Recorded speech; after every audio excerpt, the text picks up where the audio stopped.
Welcome to UPSC 5। Let's do it together. तो कैसे हैं दोस्तों आप लोग। आज हम जो कवर करने वाले हैं थॉमस हॉब्स को पढ़ने वाले हैं। बहुत इंटरेस्टिंग होने वाला है ये लेक्चर दोस्तों। Thomas Hobbes highest priest of sovereignty का टैग मिला है इनको। कार्ल मार्क्स जैसे बड़े थिंकर ने कहा है कि he is the father of all of the political philosophy. और इन्होंने सोशल कंट्रेक्चुअल ट्रेडिशन का स्टार्ट किया। जो सोशल कंट्रेक्चुअलिस्ट हैं, हमारे 3 थिंकर हैं दोस्तों जो सोशल कंट्रेक्चुअलिस्ट हैं, जिसमें सबसे पहले हम पढ़ते हैं दोस्तों हॉब्स को, फिर इसमें जॉन लॉक आते हैं एंड देन जे रूसो। हमारे सिलेबस में दोस्तों हॉब्स और लॉक हैं लेकिन जे रूसो नहीं है, लेकिन हमने फिर भी इसको पढ़ना है और ये ज़रूरी है दोस्तों। तो यहाँ चलिए अब बिना टाइम वेस्ट के स्टार्ट करते हैं दोस्तों। As you know I start my lecture with the quotation. तो pessimistic see difficulty in every opportunity and the optimist see opportunity in every difficulty. तो डिफिकल्टीज के बहाने छोड़िए और आगे बढ़ने का रास्ता ढूंढिए। देखिए दोस्तों, हमने जो आज कवर करना है इस लेक्चर में, पहले इंट्रोडक्शन जानेंगे। मैंने आपको बताया कि political thoughts is all about space and time.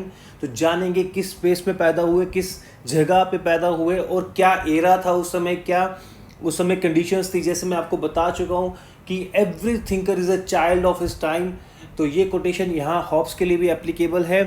देखिए सोशल कंट्रेक्चुअलिस्ट जो थे ना, हमने अभी तक जाना, जो प्लेटो एरिस्टोटल पढ़ा, वो लोग कहते थे कि स्टेट एक नेचुरल इंस्टीट्यूशन है। जिस तरह से फैमिली एक नेचुरल इंस्टीट्यूशन है, विलेज एक नेचुरल इंस्टीट्यूशन है, उसी तरह स्टेट एक नेचुरल इंस्टीट्यूशन है। लेकिन यहाँ पे एक नया कंसेप्ट आता है सोशल कंट्रैक्ट का, कि जिसमें कहा जाता है कि जो स्टेट है दोस्तों, it is a outcome of a social contract among people, among individuals, between individuals. Okay, outcome of social contract जो है दोस्तों वो क्या है, वो आपका स्टेट है। एक मतलब यहाँ पे एक किस्म से ये कहने की कोशिश कर रहे हैं कि जैसे मेडिवल एज में माना जाता था, एरा में, कि state is a divine institution, right. एक डिवाइन इंस्टीट्यूशन की थ्योरी रखी गई थी। उससे पहले state is a natural institution की थ्योरी रखी गई थी। लेकिन इन्होंने कहा state is an artificial institution. और ये क्यों बनाई गई है? ये हमारी नीड्स को पूरी करने के लिए बनाई गई है, ये हमारे पर्पस के लिए बनाई गई है, राइट। जिस तरह से मैकियावेली थे, उन्होंने भी कहीं ना कहीं ये कहा था कि state is an and, individual is a mean, right. लेकिन हॉब्स यहाँ पे कहते हैं कि state is a mean and individual is a and. हम लोगों के पर्पस पूरे करने के लिए स्टेट को बनाया गया है।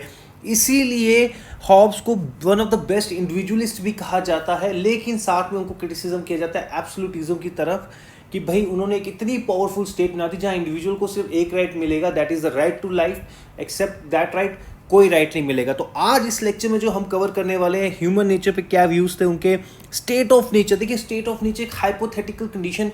यहाँ पे सोशल कंट्रेक्चुअलिस्ट जो थे हमारे थिंकर, उन्होंने बताया कि अगर स्टेट नहीं होती, अगर स्टेट या कोई इंस्टीट्यूशन जो सुप्रीम पावर या सुप्रीम इंस्टीट्यूशन जो हमें रूल करता, गाइड करता, वो नहीं होता, तो इंसान की सिचुएशन कैसी होती, इंसान सोसाइटी में कैसे रहता।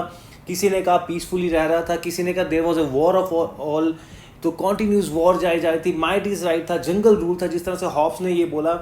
तो स्टेट ऑफ नेचर एक्चुअली में क्या हुआ, एक हाइपोथेटिकल कंडीशन दी कि भैया बताया कि अगर स्टेट नहीं होती तो क्या कंडीशन होती। तो इस कंडीशन को ओवरकम कर लेके इंसान ने साथ में आके कॉन्ट्रैक्ट बनाया और एक स्टेट बना दी। तो कहीं ना कहीं ये पैटर्न हमारे सोशल कंट्रेक्चुअल थिंकर में कॉमन फॉलो होगा। पहले वो अपने व्यू देंगे ह्यूमन नेचर के बारे में, ह्यूमन नेचर के व्यूज़ के बेसिस से वो बताएंगे कि स्टेट ऑफ नेचर क्या थी, मतलब कि स्टेट बनने से पहले क्या कंडीशंस थी। इंसान की नेचर अगर बुरी थी तो वो लड़ते रहते थे, अच्छी थी तो साथ रहते थे। तो उसके बाद फिर लोगों ने आपस में आके सोशल कॉन्ट्रैक्ट बनाया। उस कॉन्ट्रैक्ट की ज़रूरत क्यों पड़ी, क्या ज़रूरत थी कॉन्ट्रैक्ट बनाने की, और किस तरह से लोग साथ में आए। फिर इनकी थ्योरी ऑफ सोवरेनिटी वो आज नहीं हम कवर करेंगे, इस लेक्चर में हम दोस्तों ये कवर करने वाले हैं। तो आज हम जानेंगे, देखिए हॉब्स जो थे 1588 से लेके 1679 तक इनका रहे है एरा। और हॉब्स जो है वो इंग्लिश मैन थे, one of the best thinker of the English race कहा जाता है। और इनकी जो बुक है लेविथियन, जो सी मॉन्स्टर जिसका मीनिंग होता है, वन ऑफ द बेस्ट जो आप कह सकते हैं पॉलिटिकल फिलॉसफी में लिखी गई बुक कंसिडर की जाती है। एक्चुअली हुआ जैसे मैंने आपको बताया कि everything is a child of his time. तो जब ये पैदा हुए उस समय एक वायलेंट रेवोल्यूशन था, पुरिटन रेवोल्यूशन 1641 में। It was a war between the Protestants and the Catholics. इनके बारे में आपस में लड़ाई चली जा रही थी दोस्तों, बहुत ज़्यादा ब्लड शेड हुआ था, एनार्कियल स्टेट ऑफ कंडीशन थी।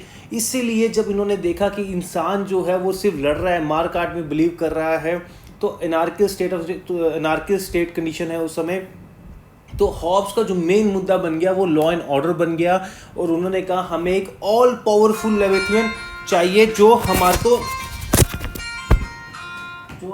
जो हमारे को बता सके कि किस तरह से हमें हमारे ऊपर एक सुप्रीम पावर आ सके। कॉमनवेल्थ उन्होंने नाम दिया, लेविथियन उसका नाम दिया, सी मॉन्स्टर कहा उसको।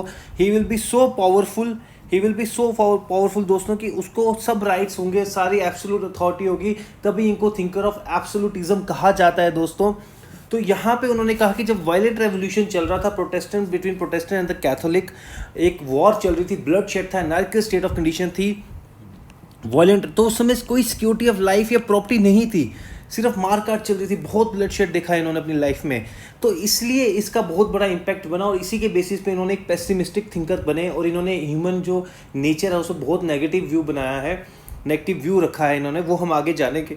देखिए इन्होंने जो अपनी अर्लियर एजुकेशन रिसीव की वो मेलमेसबरी से रिसीव की। मैं इसलिए बता रहा हूँ क्योंकि कौले ने, जो एक बहुत बढ़िया थिंकर्स हैं कौले, उन्होंने कहा he was a monster of Malmesbury. Because देखिए ये जब स्टार्ट करते हैं अपनी फिलॉसफी तो ये एक एज ए इंडिविजुअलिज्म की तरफ से जाते हैं कि इंडिविजुअल को राइट होना चाहिए अपनी जान बचाने का, बिकॉज एक राइट टू लाइफ होना चाहिए इंसान की, क्योंकि ज़िंदगी है तो सब बाकी सारे प्लेजर्स हैं। यूटिलिटेरियन थे ये भी, यूटिलिटी में बिलीव करते थे कि तो ये कहते थे।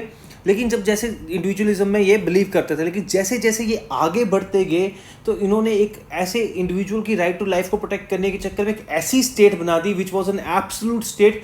एक सॉवरन स्टेट तो है लेकिन एब्सोल्यूट स्टेट है with all the authorities and the power, जिस पे कोई लिमिटेशंस नहीं है, सिर्फ एक लिमिटेशन रखी इन्होंने, that is right to life, right to life. तो इंडिविजुअलिस्ट ये स्टार्ट होते हैं अपनी थिंकिंग, अपने थॉट्स में, लेकिन एंड में पहुंचते पहुंचते ये कहीं ना कहीं एक एब्सोल्यूटिज्म की तरफ चले जाते हैं दोस्तों।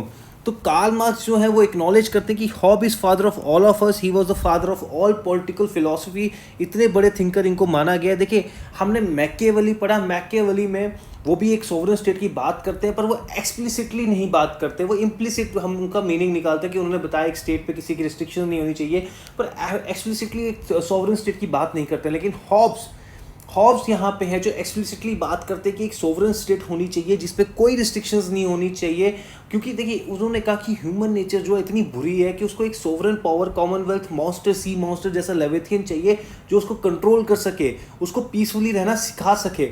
तो इसलिए इन्होंने एक इतना बड़ा सोवरेन पावरफुल स्टेट की बात की है।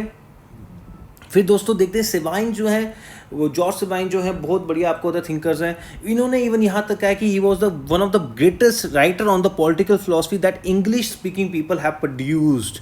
मिचेल की बात करेंगे, लेविथियन जो इनका काम है is perhaps the soul and the masterpiece of the political philosophy in the English language. देखिए यहाँ पे जो हमने पहले थिंकर पढ़े वो एंशियंट ग्रीक थिंकर्स थे, तो अब हम जो पढ़ रहे हैं मेडिवल के ख़त्म होने के जहाँ पे एक एरा आ रहा है वो हम पढ़ रहे हैं इंग्लिश रेस के थिंकर। तो हॉब्स को यहाँ कहा गया कि he was one of the best English race के थिंकर हैं, और इनकी जो बुक है Leviathan one of the best masterpiece consider की जाता है।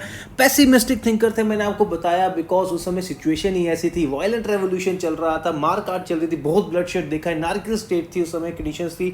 तो इनके दिमाग में बन गया भाई व्यू कि भाई ह्यूमन नेचर जो है वो नेगेटिव ही है, ह्यूमन इगोइस्टिक है, सेल्फिश है, सेल्फ सेंटर्ड है, क्रूरसम है, लड़ता रहता है। तो अभी हम आगे उसको डिटेल में देखेंगे दोस्तों।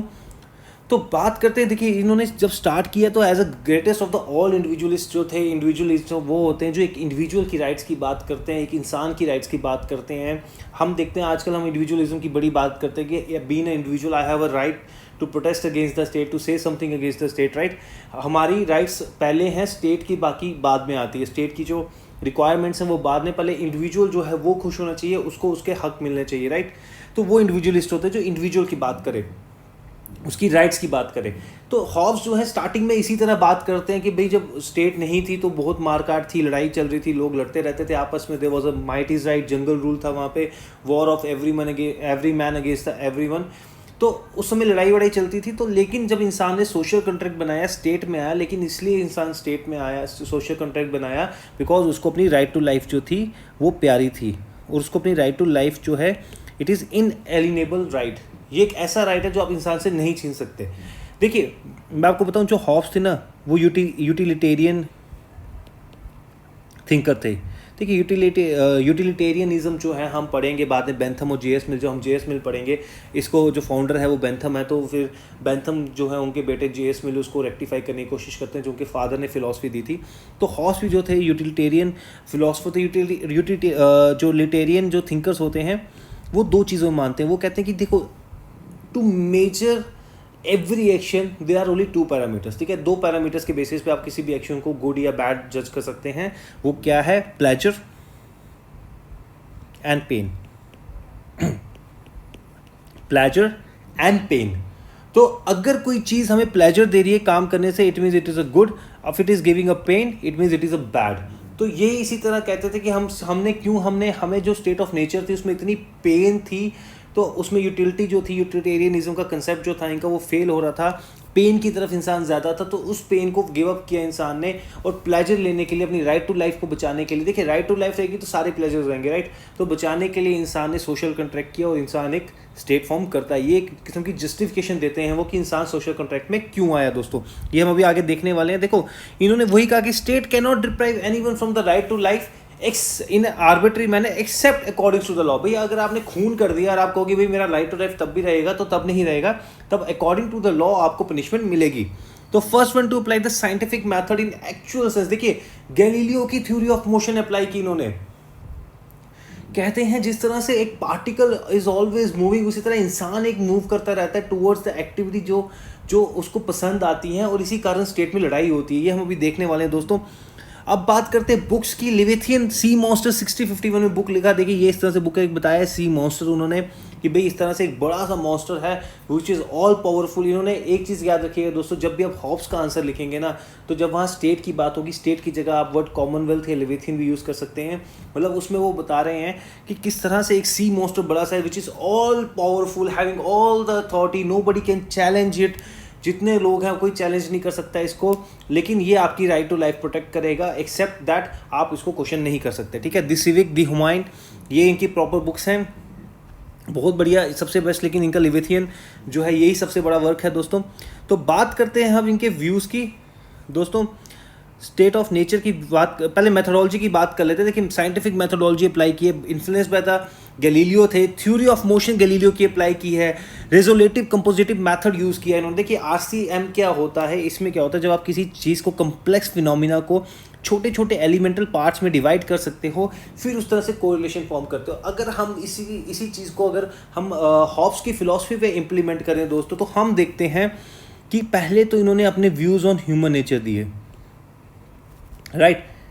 फिर उसके बाद ये बात करते हैं, देखिए आरसीपी का कंसेप्ट लग रहा है, रेजोल्यूटिव कंपोजिट मैथडोलॉजी लग रही है यहाँ पे। पहले इन्होंने अपने व्यूज़ ऑन ह्यूमन नेचर दिए, फिर बताया उसके बेसिस पे कि स्टेट ऑफ नेचर कैसा था। स्टेट ऑफ नेचर मतलब इंसान बिना किसी सुप्रीम पावर के या पॉलिटिकल इंस्टीट्यूशन के या स्टेट के बिना कैसी कंडीशन में रहता था, स्टेट ऑफ नेचर कैसी थी।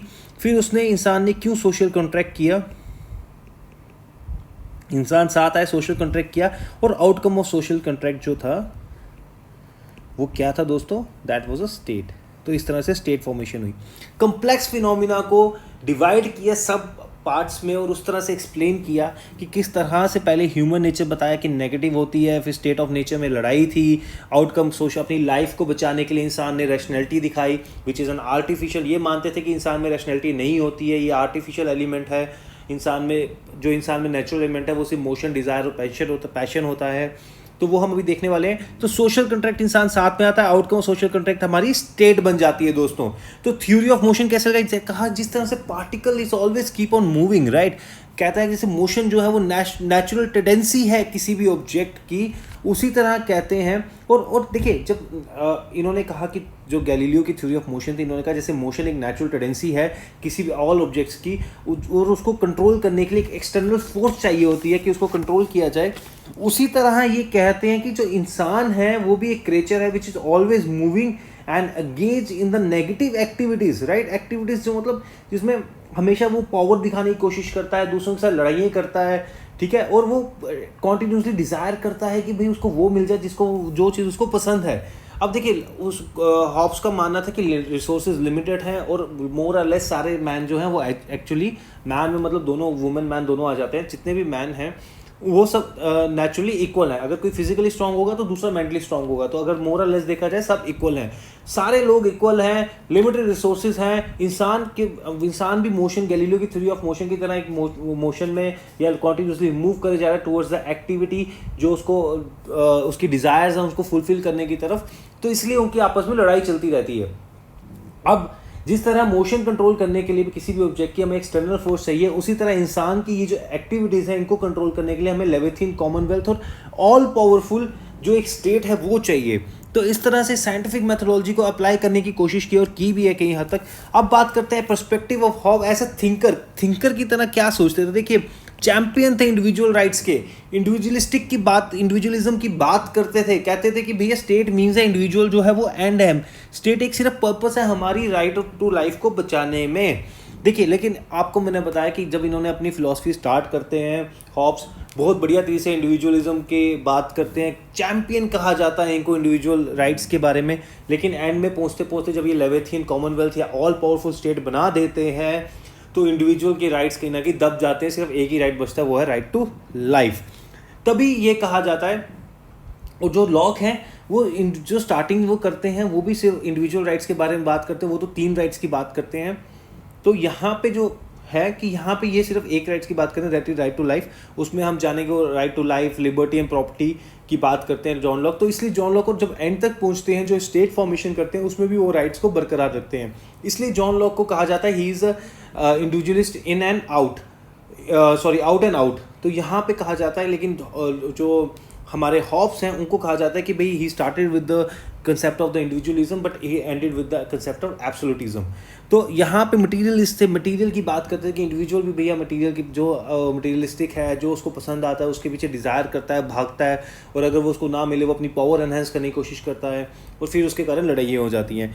यूटिलिटेरियन अप्रोच है दोस्तों, मेरे बताया यूटिलिटेरियन अप्रोच हो गया, प्लेजर एंड पेन के बेसिस पे आपके एक्शंस मेजर होंगे। If some action is giving you a pleasure तो वो आपका अच्छा एक्शन है, अगर वो आपको पेन दे रहा है that action is bad, right. Belongs to the social contract tradition, first one to start the social contract tradition. देखिए, यहाँ पे इन सोशल कॉन्ट्रैक्ट ट्रेडिशन का आगे मतलब क्या निकलता है, इसका मतलब ये निकलता है दोस्तों कि स्टेट जो है वो एक आर्टिफिशियल इंस्टीट्यूशन है, नेचुरल नहीं है। जो हमारे एंशिएंट थिंकर्स आज तक बोलते रहे कि नेचुरल इंस्टीट्यूशन है हमारी स्टेट, लेकिन ये कहते थे स्टेट एक आर्टिफिशियल इंस्टीट्यूशन है। इंसान ने सिर्फ अपने मतलब के लिए एक कॉन्ट्रैक्ट किया है जिसमें उन्होंने अपनी राइट्स को गिव अप किया है, और सिर्फ एक राइट को अपने पास रखा है which is a right to life. और स्टेट बदले में यही कहेगी कि तुम मुझे अपनी सारी राइट्स दो, मैं तुम्हें राइट टू लाइफ दूंगी। First thinker to give the theory of right to life, बहुत इंपॉर्टेंट पॉइंट है दोस्तों राइट टू लाइफ वाला ये। First thinker to complete the theory of sovereignty. देखिए, मैंने आपको बताया मैकियावेली भी कहीं ना कहीं इनडायरेक्टली बात करते थे, इम्प्लिसिट निकलता था उनकी, इम्प्लिसिट हो गया, आपको मीनिंग वहाँ से ढूंढ के निकालना पड़ेगा कि भैया इनकी थ्योरी में ऐसा मतलब था, लेकिन यहाँ पे एक्सप्लिसिटली इन्होंने थ्योरी ऑफ सोवर्निटी दी है दोस्तों, known as the greatest of all individualist and absolutist. ठीक है, अब बात करते हैं देखिए ह्यूमन नेचर के बारे में। बहुत नेगेटिव व्यू रखा है दोस्तों, बहुत ज़्यादा नेगेटिव व्यू रखा है। गलती इनकी नहीं है। जब ये मैंने आपको बताया 1641 में there was a violent revolution, bloodshed था, नारकिल स्टेट थी, मारकाट चल रही थी, लोगों की प्रॉपर्टी लाइफ की कोई वैल्यू नहीं थी। तो इसलिए इनका वो जो था एक उस चीज़ ने एक इनके इमेज क्रिएट कर दी इनके दिमाग में, और इन्होंने इसलिए कहा कि man is a selfish, egoist, isolated, materialist, quarrelsome and self centred creature. और कितना बुरा लिख सकते हो आप इंसान के बारे में। तो ये कहते हैं कि इंसान जो है सिर्फ अपने मतलब के बारे में सोचता है, ईगोइस्टिक है, हार्ड हो जाता है कि भैया ये चीज़ अगर मुझे चाहिए तो मुझे चाहिए। यही चीज़ ने आगे लड़ाई क्रिएट की। मैं आपको भी बहुत अच्छे से ग्राफ में बताने वाला हूँ ये चीज़। Isolated, materialist, quarrelsome. देखिए, आइसोलेटेड इन द सेंस जैसे एरिस्टोटल कहना कहते हैं कि man is a social animal, तो ये चीज़ उसको कहीं ना कहीं रिफ्यूट करते हैं, कहते हैं नहीं यार वो अपने आप में रहना पसंद करता है, बस उसको अपने शौक पूरे करने, मटीरियलिस्टिक है, अपनी मटीरियल नीड्स पूरी करना चाहता है। क्वेरलसम में लड़ाकू है, लड़ता रहता है, सेल्फ सेंटर्ड है, अपने बारे में सोचता है, सोसाइटी के बारे में नहीं सोचता। और all man are equal moral. देखिए, मैं आपको एक बहुत अच्छे तरीके से बताता हूँ, कहीं यहाँ पर समझाता हूँ। देखिए, उन्होंने कहा कि इंसान जो है ना, मैन, इसमें 3 जो एलिमेंट्स हैं वो नेचुरली होते हैं। One is the passion, desire and emotion. ठीक है, ये 3 चीज़ें इंसान के अंदर नेचुरली होते हैं।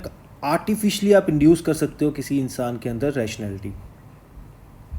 इंसान रैशनल नहीं होता है, लेकिन रैशनैलिटी आप कैसे ला रहे हो उसमें, आर्टिफिशियली ला रहे हो, लेकिन पहले इंसान में पैशन, डिज़ायर और इमोशन होता है, ठीक है। फिर क्या होता है, इंसान को जो पसंद आता है ना, व्हाट ही लाइक्स, उसको वो गुड बोलता है, और जो उसको पसंद नहीं आता वो उसको ईवल बोलता है, राइट। तो जो उसको जो इंसान को पसंद आता है वो उसको क्या बोलता है, गुड बोलता है। जो इंसान डिसलाइक करता है उसको वो ईवल बोलता है। और ये कोई कांस्टेंट मतलब नहीं है इंसान का, ये टाइम टू टाइम चेंज होता रहता है, ठीक है। ध्यान से समझिए, बहुत इंटरेस्टिंग है। फिर कहता है कि इंसान का जो पैशन है, डिज़ायर है, इमोशन है, वो उसको ड्राइव करती है टूवर्ड्स द गुड। किस तरफ ड्राइव करती है इंसान को, उसने motion theory of Galileo, motion इंसान को drive, continuous in the drive कि भाई उसको गुड जो है उसको पसंद आता है, टाइम टू टाइम जो वो लाइक करता है वो उसको मिलता रहे। लेकिन यहाँ अब एक सिचुएशन आ जाती है कि ऑल मैन आर इक्वल। भैया ये तो प्रॉब्लम हो गई, रिसोर्सेज हमारे लिमिटेड हैं, इंसान का जो पैशन है, डिज़ायर है, इमोशन है, वो उसको ड्राइव कर रहा है कि जो तुझे पसंद है उसको गुड कह और उसकी तरफ जा। और रिसोर्सेज हमारे लिमिटेड है, लेकिन ऑल मैन आर इक्वल। वो हॉब्स कहते हैं कि, हॉब्स ये कहते हैं यहाँ पे कि मोर और लेस इंसान जो है वो इक्वल है। अगर कोई फिजिकली स्ट्रांग है तो दूसरा इंसान मेंटली स्ट्रांग होगा, लेकिन ओवरऑल उसकी पावर जो होगी वो इक्वल होगी। और यहाँ पे जब लिमिटेड रिसोर्सेज और मैन आर इक्वल है तो इंसान क्या करता है, दूसरे इंसान को as a source of insecurity लेता है। भैया ये मेरी चीज़ छीन जाएगा। तो यहाँ पे एक इंसान के अंदर एलिमेंट ऑफ फेयर भी आ जाता है, यहाँ पे एलिमेंट ऑफ फेयर आ जाता है यहाँ पे इंसान के अंदर, ठीक है। और इस फेयर को ओवरकम करने के लिए इंसान, टू ओवरकम दिस फेयर, जो इंसान है वो पावर की डिज़ायर करता है, ठीक है। किसकी डिज़ायर करता है, पावर की डिज़ायर करता है। और जब पावर आ जाती है इंसान के बीच में, जब डिज़ायर करता है कि पावर ले, भाई मेरे पास आ जाए, इसको ओवरकम करने की मुझे पावर चाहिए, तो पावर लेने के चक्कर में वो क्या कर जाता है, क्लैशेस होते हैं बिटवीन ह्यूमन बीइंग्स, ओके। तो जब उनके बीच में लड़ाइयाँ होती हैं तो इट्स जो स्टेट ऑफ नेचर थी as per Hobbes, it was a war of every man against the every man. अब देखिए फिर से मैं समझाऊंगा, बड़े ध्यान से समझना, बहुत प्यारे से समझाया कि ह्यूमन नेचर जो है, उन्होंने कहा हॉब्स ने कि सेल्फिश है, इगोइस्टिक है, आइसोलेटेड है, मटेरियलिस्ट है, क्वारलसम है, सेल्फ सेंटर्ड है। इंसान में 3 एलिमेंट्स होते हैं प्राइमरली, जो नेचुरली बॉर्न होता है उसके साथ 3 एलिमेंट्स आते हैं, पैशन, डिजायर, इमोशन।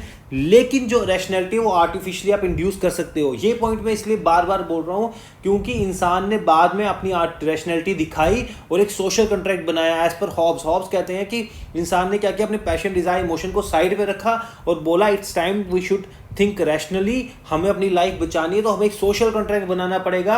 अपने सारे राइट्स उन्होंने एक सोवरन को दिए और कहा कि तुम इन रिटर्न हमें सिर्फ राइट टू लाइफ जो है हमारी वो प्रोटेक्ट करो, ठीक है। तो यहाँ पे जो है आर्टिफिशियली हम रैशनैलिटी इंड्यूस कर सकते हैं। इंसान को जो पसंद आता है उसको वो गुड बोलता है, जो बुरा लगता है उसको वो ईवल बोलता है, और ये टाइम टू टाइम मीनिंग इसका चेंज होता रहता है। अब जो गुड है वो लिमिटेड रिसोर्सेज हैं और सारे मैन जो है वो इक्वल है, ऑल मैन आर मोर और लेस इक्वल, ठीक है। तो दूसरे इंसान को, जो ह्यूमन बीइंग है, they see other person as the source of insecurity. तो उसको इनसिक्योरिटी को ओवरकम करने के लिए इंसान पावर की तरफ भागता है, और जब उसको पावर लेने के पीछे भागता है तो वो क्लैशेस होते हैं इंसानों और इंसान के बीच में, और वो फिर लड़ाई लगी रहती है। तो it was a situation of war.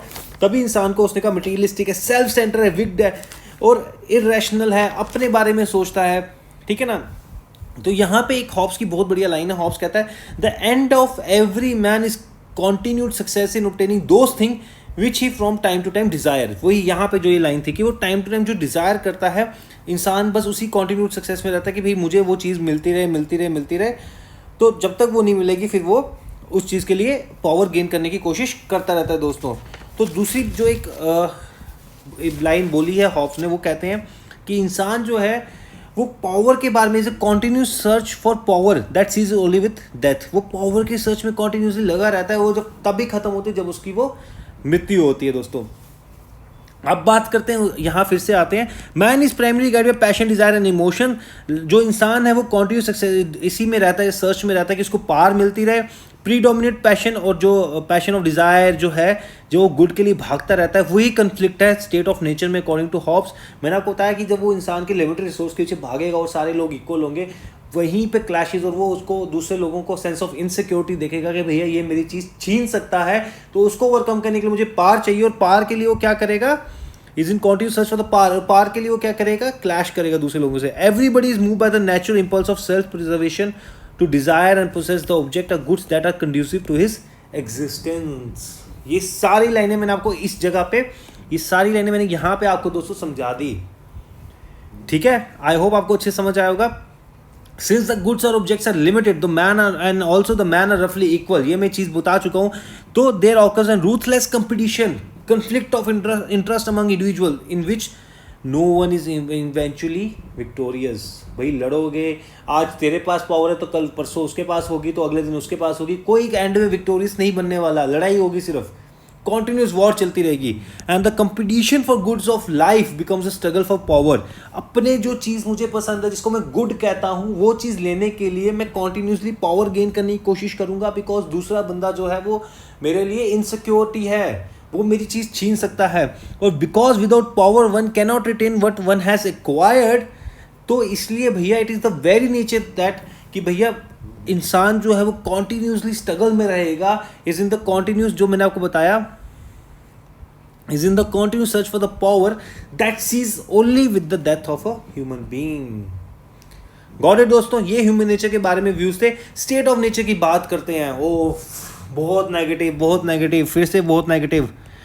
कहते हैं टू एस्टैब्लिश इस पॉलिटिकल फिलॉसफी, हॉब जो थे वो कंसीडर करते थे कि life would be in like in a state of nature that it is condition without the government, right. मैंने आपको बताया स्टेट ऑफ नेचर क्या हो गया, it is an hypothetical condition.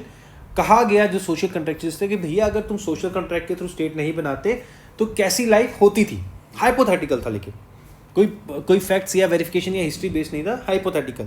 Hobbs ने कहा कि अगर स्टेट ऑफ नेचर नहीं होती, एक सुप्रीम पावर नहीं होती, एक स्टेट नहीं होती, तो इंसान की जो स्टेट ऑफ नेचर थी वो बहुत बुरी थी, इनसिक्योरिटी थी, लड़ाइयाँ थी, माइट इज राइट था, जंगल रूल था, नो आर्ट एंड डेवलपमेंट, ये भी हम सारे पॉइंट देखने वाले हैं, ठीक है। When one person acquire power then the other person feel powerless, he will also try to gain the power. ये मैं आपको पूरा डिटेल में समझा चुका हूँ किस तरह से स्टेट ऑफ नेचर का बेसिस फॉर्म किया ह्यूमन नेचर के बेस पे।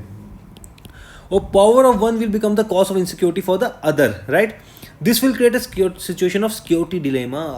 यहाँ पे भैया पावर मेरे पास आज आ गई, और जब तक मेरे पास पावर है तब तक मैं अपनी चीज़ संभाल के रखूंगा, लेकिन दूसरा बंदा पावरलेस फील करेगा, वो पावर की तरफ जाएगा, वो कहेगा मुझे और पावर गेन करनी है, तो यहाँ पे कहीं ना कहीं सिचुएशन ऑफ सिक्योरिटी डिलेमा हो जाएगी, लड़ाई हो जाएगी। Hence the state of nature will be such way there will be no scope for arts, letters, navigation, industry. The life of man will be nasty, poor, brutish and short. समझ रहे हैं दोस्तों आप, मतलब इंसान की जो लाइफ होगी it will be nasty, poor, brutish, short in the state of nature. अगर आपको कॉमनवेल्थ नहीं होगा, आपके पास एक ऑल पावरफुल स्टेट नहीं होगी, और इंसान की तो नेचर है कॉरलसम, सेल्फ सेंट्रिक, ईगोइस्टिक, आइसोलेटिक, मटीरियलिस्टिक और इररेशनल है इंसान, तो वो लड़ता रहता है, पावर की सर्च में रहता है, और वो सिर्फ तभी सर्च खत्म होती है जब उसकी डेथ होती है, वो लड़ता है, मार काट करता है। और जब वो ऐसा होगा, तो जब कोई कॉमन पावर ही नहीं होगी, तो स्टेट ऑफ नेचर में मतलब स्टेट की फॉर्मेशन से पहले फिर इंसान there is no scope for letters, arts, navigation, industry, और लाइफ ऑफ मैन क्या होगी, नेस्टी, पुअर, ब्रूटिश और शॉर्ट होगी दोस्तों। तो कैसी होगी state of nature, it will be war of, ये देखिए ये मैंने पॉइंट्स लिखे हैं यहाँ पे कि स्टेट ऑफ नेचर कैसी होगी हमारी, it will be war of all man against the all man. हर इंसान दूसरे से लड़ाई करने में लगा हुआ है, राइट। माइट इज राइट का कंसेप्ट होगा, जंगल रूल होगा, समझ रहे हैं, सारे लोग आपस में लड़ते रहेंगे। माइट इज राइट, जिसके पास पावर है भैया वही सही है, जंगल रूल होगा, कोई यहाँ पे ऐसे एथिक्स नहीं होंगे, कोई मोरालिटी नहीं होगी, कोई सेंस ऑफ बिलोंगिंगनेस नहीं होगी, सोसाइटल की जो हमारी सोसाइटल या सोशल नेचर है हमारी, वो सब कुछ नहीं होगा, जंगल रूल होगा, मार काट चल रही होगी, जिसके पास पावर होगी वही रूल करेगा, कोई जस्टिस नहीं होगा, आर्ट नहीं होगा, कल्चर नहीं होगा, इंडस्ट्रीज नहीं होगी, कोई कॉमन सुपीरियर नहीं होगा भैया। तो यही तो मेन काम था कि सोशल कॉन्ट्रैक्ट क्यों बनाया, कॉमन सुपीरियर चाहिए। It will be constant, it is a constant state of war भैया। Life of man will be poor, solitary, nasty, brutish and short. ज़्यादा नहीं जी पाओगे स्टेट ऑफ नेचर में अगर कॉमनवेल्थ नहीं होगा।